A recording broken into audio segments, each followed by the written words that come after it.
What's up, everybody? I'm the Yellow Ranger, and on this episode of What the Fuck, we'll be talking about the Osage Unalive and the Reign of Terror. Time period 1918 to 1931, peak period between 1921 and 1926. Location Osage County, Oklahoma.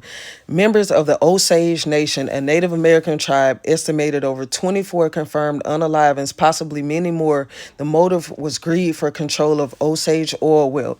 This led to the formation of the modern FBI and one of the first major federal unaliving investigations. In the 1900s, the Osage Nation was forcibly relocated from Kansas to Oklahoma.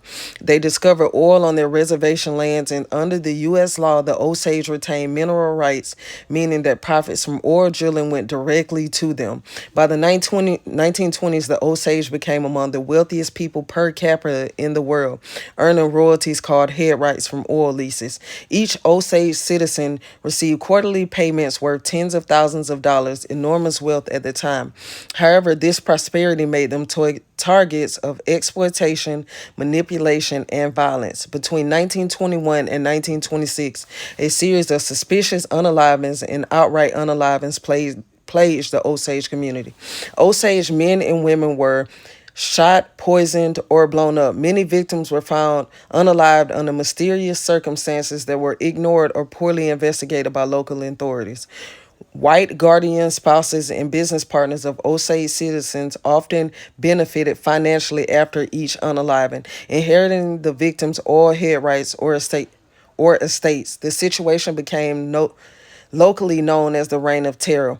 William K. Hale, a white cattleman and local politician power broker in Osage County, Hale became the central figure in the conspiracy. He posed as a friend of the Osage, but secretly plotted to unalive Osage family members through a combination of hired unalivers, stage accidents, and marriages of convenience. The scale and brutality of the unalivings and local corruption finally drew national attention. In 1925, the newly formed Bureau of Investigation, BOI, the forerunner of the FBI, took the case under the leadership of J. Edgar Hoover, who sent Texas Ranger Tom Wright to lead the investigation. While his undercover agent infiltrated Osage County posing as ranchers and oilmen, they uncovered Hill's conspiracy, a network of forgery, unaliving for hire, and insurance fraud, all aimed at stealing Osage wealth. In 1926, William K. Hill, his nephew Ernest Buckhart, and accomplice John Ramsey was arrested and tried for the Osage unalivings.